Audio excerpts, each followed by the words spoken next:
Hola, ¿qué tal? Soy Javi de mikeandjavi.com. Esto es English Listening.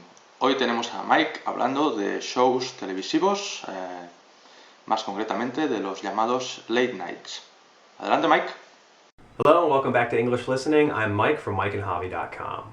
Today I want to talk about late night talk shows. Now, in a previous video, I mentioned that if you want to improve your English listening skills, it's great to actually watch American soap operas. And the thing about American soap operas is that they are very grammatically structured. So if you want to hear proper language or proper, linguistic structures in English, then it's nice to actually watch something that has been pre-written, like a soap opera. But if you want to see more natural, spontaneous conversations, which are more representative of the kind of conversations that you would have if you're walking down the street, or if you're talking to your friends, or more natural, spontaneous things like that, then you're going to want to watch something more like a talk show. But having said that, watching a talk show is more advanced because it's not as structured. Because it is more natural language, but it's good to actually to experience and to listen to that type of conversation to improve your listening skills. Now, the popular talk shows that are on television today, we have network shows, network shows are pretty much the shows that are broadcast freely to for anybody who has a television and can pick up the signal, and then we also have cable-based shows.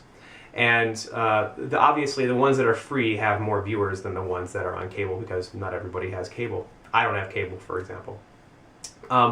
The origin of the talk show really goes back to the 1950s with a guy named Steve Allen. He had a show that was called The Tonight Show, and it basically created the structure of what we typically see in talk shows today, which is that you have a monologue, which is a moment when the host comes out and does a short 5-minute comedy routine, then followed by doing some skits, or talking to the audience and doing skits with the audience.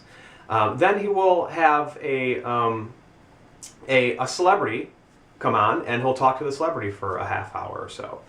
And at the end of the show, they will have a musical act come on and perform. That's the typical structure of the talk shows that are here in the United States, and that has been copied and is the structure of most talk shows around the world. You might notice in your country or wherever you are that there's similar shows.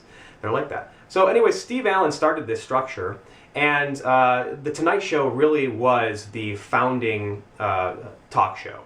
And the guy who's really most known in the United States as being kind of the king of late night was a guy named Johny Carson, and he was the guy who was the host of The Tonight Show from 1962 to 1992. So he was pretty much the most watched guy on late night television for 30 years. And he didn't really have any real competition for the majority of that time.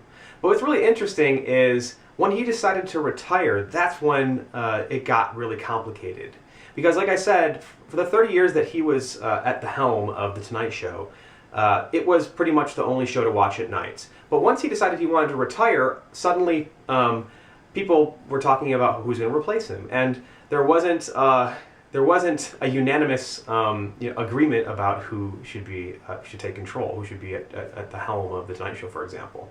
And there was a guy named David Letterman who for years he had a show called The Late Night with David Letterman, and it was a show that followed The Tonight Show. The Tonight Show started at 11:30 at night, and it ended at 12:30.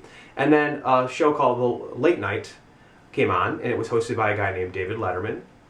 And he had been doing this show after The Tonight Show for 10 years or so. And he had been told by the people who were in charge of the studio that when Johny Carson decided to retire in 1992, that he would be given The Tonight Show.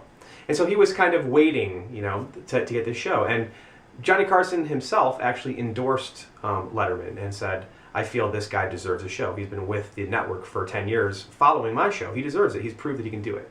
So anyways, Letterman wanted to take the show, but the studio heads noticed that there was this guy named Jay Leno who, whenever Johny Carson was sick, he would come and he would host the show. And it got to the point where Johny Carson actually would, near the end of the last year of his of being on the show, he would actually allow Jay Leno to come on every Friday or so and actually just take the show and do the show. But it was not intended for him to actually take over and be the replacement. It was really just like saying thank you for, you're covering me when I was sick, and now I want to give something back to you. And so he let him do the show. But the thing was, the ratings were incredible whenever Jay Leno was actually on the show. So this created a huge controversy when it came to, do we give it to the guy we said that we were going to give it to, David Letterman, or do we give it to the guy who's actually making us money? And as you can guess, the guy who makes you money is the guy who gets the job. So Jay Leno ended up getting The Tonight Show, and this infuriated David Letterman. And David Letterman went to a rival network and set up a show called The Late Show with David Letterman, and it was on opposing the Tonight Show.